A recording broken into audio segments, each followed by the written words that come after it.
നമസ്കാരം. ഭീകരതയെ നെഞ്ചിലേറ്റിയ പാകിസ്ഥാന്റെ ഇന്നത്തെ അവസ്ഥ വിധി നിശ്ചയിച്ച തിരിച്ചടി കൂടിയാണ്. അപ്പുറത്ത് ഇന്ത്യ വികസനത്തിന്റെ പാതയിൽ കുതിക്കുമ്പോൾ ഇപ്പുറത്ത് പാകിസ്ഥാൻ സ്വന്തം മണ്ണിലെ ആഭ്യന്തര കലാപങ്ങളിൽ വെന്തുരുകുകയാണ്. ഇന്നലെ വരെ അയൽ രാജ്യങ്ങളിൽ ചോരക്കളം സൃഷ്ടിക്കാൻ പദ്ധതികൾ മെനഞ്ഞ പാക് ഭരണകൂടം ഇന്ന് സ്വന്തം ജനതയുടെയും സായുധ വിമതരുടെയും പ്രഹരമേറ്റ് പിടയുന്നു. 4 ദിക്കുകളിൽ നിന്നും ഉയരുന്ന വിപ്ലവ കൊടുങ്കാറ്റുകൾ പാകിസ്ഥാന്റെ ഭരണകൂടത്തെയും സൈന്യത്തെയും അക്ഷരാർത്ഥത്തിൽ നിസ്സഹായരാക്കിയിരിക്കുന്നു. നരകതുല്യമായ സാഹചര്യത്തിലൂടെ കടന്നുപോകുന്ന പാകിസ്ഥാൻ ഇന്ന് ലോകത്തിന്റെ മുന്നിൽ ഒരു പരാജയപ്പെട്ട രാഷ്ട്രമായി മാറിക്കഴിഞ്ഞു. ഈ തകർച്ച പാക് ഭരണകൂടത്തിന്റെ ദീർഘകാലമായുള്ള തെറ്റായ നയങ്ങളുടെ നേർചിത്രമാണ്. പല ദശകങ്ങളായി ഭീകരവാദത്തെ ഒരു നയതന്ത്ര ആയുധമായി ഉപയോഗിച്ച പാകിസ്ഥാൻ ഇന്ന് ആ പാപത്തിന്റെ ഭാരത്താൽ ഞെരിഞ്ഞമരുകയാണ്. അതിർത്തി കടന്നുള്ള നുഴഞ്ഞുകയറ്റവും ഭീകര പ്രവർത്തനങ്ങളും ഒരു വിനോദമാക്കി മാറ്റിയ പാക് സൈന്യത്തിനിന്ന് സ്വന്തം മണ്ണിലെ ഭീകരതയെ നിയന്ത്രിക്കാൻ കഴിയുന്നില്ല. തങ്ങൾ വളർത്തിയെടുത്ത ഭീകര സംഘടനകൾ ഇന്ന് പാകിസ്ഥാന്റെ തന്നെ കഴുത്തിന് പിടിച്ചിരിക്കുന്നു. ലൗകികമായ നേട്ടങ്ങൾക്കായി മത തീവ്രവാദത്തെ വളർത്തിയ ഭരണകൂടം ഇപ്പോൾ ആ തീവ്രവാദത്തിന്റെ തന്നെ ഇരകളായി മാറിയിരിക്കുന്നു. ഇസ്ലാമിക റിപ്പബ്ലിക് എന്ന പേരിൽ ഭീകരതയെ സംരക്ഷിച്ച പാക് ഭരണകൂടത്തിന്റെ കപടമുഖം ലോകത്തിനു മുന്നിൽ ഇന്ന് പൂർണ്ണമായി അഴിഞ്ഞു വീണിരിക്കുകയാണ്. ചരിത്രം പാകിസ്ഥാനോട് പകരം ചോദിക്കുകയാണ്. ബലൂചിസ്ഥാൻ ഇന്ന് പാകിസ്ഥാന്റെ പിടിയിൽ നിന്നും വഴുതി മാറിക്കൊണ്ടിരിക്കുകയാണ്. വർഷങ്ങളായി പാക് സൈന്യത്തിന്റെ ക്രൂരമായ അടിച്ചമർത്തലുകൾക്കും വിഭവ ചൂഷണത്തിനും ഇരയായ ബലൂച്ച് ജനത ഇന്ന് ആയുധമേന്തി രംഗത്തെത്തിയിരിക്കുന്നു. ബലൂച്ച് വിമതർ സൈന്യത്തിന് നൽകുന്ന തിരിച്ചടികൾ പാക് ഭരണകൂടത്തിന്റെ ഉറക്കം കെടുത്തിയിരിക്കുകയാണ്. വികസനത്തിന്റെ പേരിൽ ബലൂചിസ്ഥാന്റെ സമ്പത്ത് കൊള്ളയടിച്ച പാക് ഭരണകൂടത്തിനുള്ള വ്യക്തമായ മറുപടിയാണ് ഇന്നത്തെ സായുധ പോരാട്ടങ്ങൾ. ബലൂചിസ്ഥാന്റെ മണ്ണ് പാക് സൈന്യത്തിനൊരു ശ്മശാന ഭൂമിയായി മാറിക്കഴിഞ്ഞു. തങ്ങളുടെ അവകാശങ്ങൾക്കായി പോരാടുന്ന ബലൂച്ച് ജനതയുടെ ഇച്ഛാശക്തിക്ക് മുന്നിൽ പാക് സൈന്യം വിറയ്ക്കുകയാണ്. ഖൈബർ പഖ്തൂൺഖ്വ മേഖലയിൽ തെഹ്രീക് ഇ താലിബാൻ പാകിസ്ഥാൻ ഉയർത്തുന്ന ഭീഷണി പാക് സുരക്ഷാ സംവിധാനങ്ങളുടെ തകർച്ചയാണ് കാണിക്കുന്നത്. ഭരണകൂടത്തിന്റെ സംരക്ഷണയിൽ വളർന്ന താലിബാൻ ഇന്ന് പാകിസ്ഥാന്റെ സുരക്ഷാ സേനയെ തന്നെ ഇല്ലാതാക്കാനുള്ള തിരക്കിലാണ്. പഷ്തൂൺ മേഖലകളിലേക്കും ഭീകരപ്രവർത്തനങ്ങൾ വ്യാപിപ്പിക്കുന്ന TTP പാകിസ്ഥാന്റെ ആഭ്യന്തര സുരക്ഷയെ പാടെ തകർത്തിരിക്കുന്നു. അഫ്ഗാൻ അതിർത്തിയിൽ പാകിസ്ഥാൻ അനുഭവിക്കുന്നത് പ്രഖ്യാപിത യുദ്ധസമാനമായ സാഹചര്യമാണ്. അഫ്ഗാനുമായുള്ള ബന്ധം വഷളായതോടെ പാകിസ്ഥാൻ എല്ലാ അർത്ഥത്തിലും ഒറ്റപ്പെട്ട അവസ്ഥയിലുമാണ്. ഇന്ത്യയുടെ അവിഭാജ്യ ഘടകമായ പാക് അധിനിവേശ കാശ്മീർ ഇന്ന് സ്വാതന്ത്ര്യത്തിനായുള്ള മുറവിളിയിലാണ്. അടിസ്ഥാന അവകാശങ്ങൾക്കും വിഭവങ്ങൾക്കും വേണ്ടിയുള്ള ജനകീയ പ്രക്ഷോഭങ്ങളെ അടിച്ചമർത്താൻ 8000-ലധികം സുരക്ഷാ ഉദ്യോഗസ്ഥരെയാണ് പാകിസ്ഥാൻ വിന്യസിച്ചിരിക്കുന്നത്. എന്നാൽ ജനകീയ പ്രക്ഷോഭങ്ങളെ വെടിയുണ്ടകൾ കൊണ്ട് നേരിടാൻ ശ്രമിക്കുന്ന പാക് ഭരണകൂടത്തിന് തിരിച്ചടിയാണ് ലഭിക്കുന്നത്.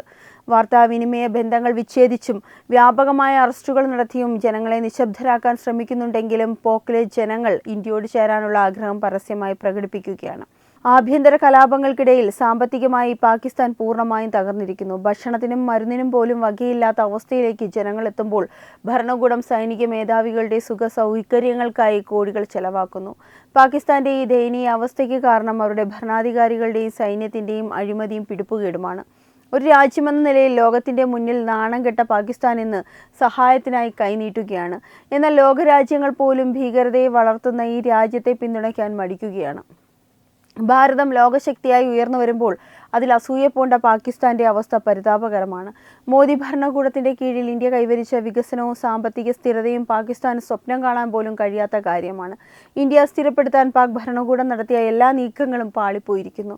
സ്വന്തം വീട് കത്തുമ്പോൾ അയൽക്കാരന്റെ വീട് നോക്കി അസൂയപ്പെടുന്ന പാകിസ്ഥാന്റെ മാനസികാവസ്ഥയാണ് ഇവിടെ പ്രകടമാകുന്നത്. ഇന്ത്യയോടുള്ള ശത്രുത മാത്രം കൈമുതലാക്കിയ പാകിസ്ഥാന് ഇന്നത്തെ ദുരവസ്ഥ ലഭിച്ചത് കാലത്തിന്റെ കാവ്യനീതിയാണ്. ജനറൽ അസീം മുനീറിന്റെ നേതൃത്വത്തിലുള്ള പാക് സൈന്യം ഇന്ന് സ്വന്തം ജനതയുടെ കണ്ണിലെ കരടാണ്. ജനങ്ങളെ സംരക്ഷിക്കേണ്ട സൈന്യം ജനങ്ങളെ അടിച്ചമർത്താൻ മാത്രം ശ്രമിക്കുന്നതിലൂടെ പാകിസ്ഥാന്റെ വിശ്വസ്തതയാണ് ഇല്ലാതാകുന്നത്. ആഭ്യന്തര വിഷയങ്ങളിൽ ഇടപെട്ട് ഭരണം കൈക്കലാക്കാൻ ശ്രമിക്കുന്ന സൈന്യത്തിന് രാജ്യം കത്തുമ്പോൾ നോക്കി നിൽക്കാൻ മാത്രമേ കഴിയുന്നുള്ളൂ.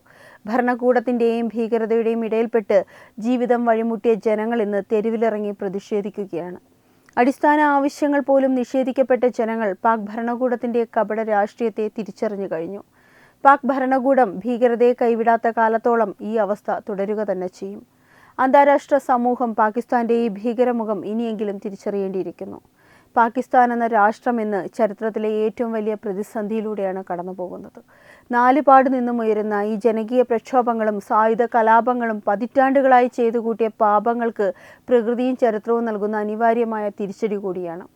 ഭീകരതയെ ആയുധമായും അതിർത്തി കടന്നുള്ള നുഴഞ്ഞുകയറ്റത്തെ നയതന്ത്രമായും കൊണ്ടു നടക്കുന്ന ഭരണകൂടത്തിന് സ്വന്തം മണ്ണിലെ കലാപങ്ങളെ അടിച്ചമർത്താൻ പോലും കഴിയാത്ത വിധം ഈ രാജ്യം അരാജകത്വത്തിൻ്റെ പടുകുഴിയിൽ വീണിരിക്കുന്നു.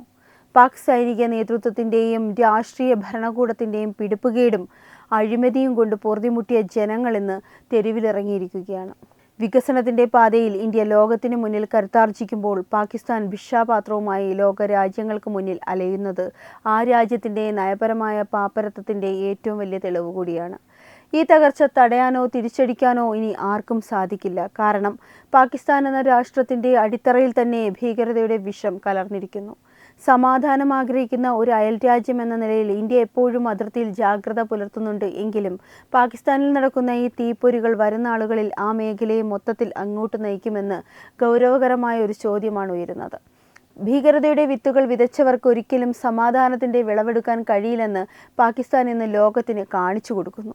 സ്വന്തം ജനതയുടെ വിശപ്പും രോഷവും കണ്ട് കണ്ണടയ്ക്കുന്ന പാക് സൈനിക മേധാവികൾക്ക് ചരിത്രത്തിൻ്റെ വിധിയിൽ നിന്നും ഒളിച്ചോടാൻ കഴിയില്ല. പാക് അധിനിവേശ കാശ്മീരിലെ ജനങ്ങൾ സ്വാതന്ത്ര്യത്തിനായി മുറവിളി കൂട്ടുന്നതും ബലൂചിസ്ഥാൻ സൈനിക അധിനിവേശത്തെ ചോദ്യം ചെയ്യുന്നതും പാകിസ്ഥാൻ എന്ന കെട്ടുറപ്പില്ലാത്ത കെട്ടിടം തകർന്നു വീഴാൻ പോകുന്നു എന്നതിൻ്റെ സൂചനകളാണ്. ഭീകരതയുടെ കൂട്ടുപിടിച്ച് മുന്നോട്ടു പോകുന്ന ഏത് സാമ്രാജ്യവും അവസാനം സ്വന്തം ചതിക്കുഴിയിൽ വീണ് നശിക്കുമെന്നതിൻ്റെ ഏറ്റവും വലിയ ഉദാഹരണമായി പാകിസ്ഥാൻ്റെ ഈ അന്ത്യവിധി ചരിത്ര പുസ്തകങ്ങളിൽ അടയാളപ്പെടുത്തും. നാശത്തിൻ്റെ മാർഗം സ്വീകരിച്ചാൽ വിനാശകാലം വിപരീതമെന്ന് പറയുന്നത് വെറും പഴഞ്ചൊല്ല് മാത്രമല്ല, അതൊരു ചരിത്ര സത്യമാണെന്ന് പാകിസ്ഥാൻ ഇന്ന് തെളിയിക്കുന്നു.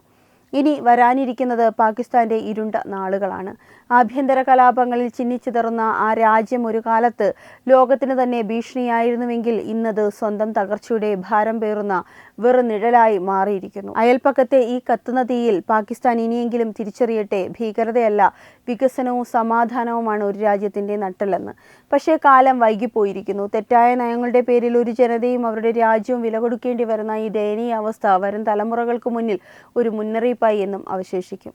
പാകിസ്ഥാൻ്റെ അന്ത്യം വളരെ അടുത്തു കഴിഞ്ഞു. ഭീകരതയെ അടിസ്ഥാനമാക്കി കെട്ടിപ്പടുത്ത ഒരു രാഷ്ട്രത്തിന് അധികകാലം നിലനിൽപ്പില്ലെന്ന് ചരിത്രം തെളിയിക്കുന്നു. നാലുപാട് നിന്നും ഉയരുന്ന പ്രഹരങ്ങൾ പാകിസ്ഥാൻ്റെ അടിത്തറ തോണ്ടിക്കഴിഞ്ഞു. ഈ അസ്ഥിരത പാകിസ്ഥാനെ ഒരു ഭൂപടത്തിൽ നിന്ന് മായ്ച്ചു കളയുന്നതിലേക്ക് നയിക്കുമോ എന്ന ചോദ്യമാണ് ഇന്ന് ഉയർന്നു വരുന്നത്. ഭീകരതയുടെ കേന്ദ്രമായിരുന്ന പാകിസ്ഥാൻ സ്വന്തം പാപഭാരത്താൽ തകർന്നു വീഴുന്ന കാഴ്ചയാണ് ലോകം കാണാൻ പോകുന്നത്. ഭീകരതയുടെ വിത്തുകൾ വിതച്ച പാകിസ്ഥാൻ ഇപ്പോൾ അതിൻ്റെ കൊയ്ത്തുകാലത്ത് നിൽക്കുകയാണ്. ആഭ്യന്തര കലാപങ്ങളാലും സാമ്പത്തിക തകർച്ചയാലും ശ്വാസം മുട്ടുന്ന പാകിസ്ഥാൻ എന്നൊരു പരാജയപ്പെട്ട രാഷ്ട്രമാണ്.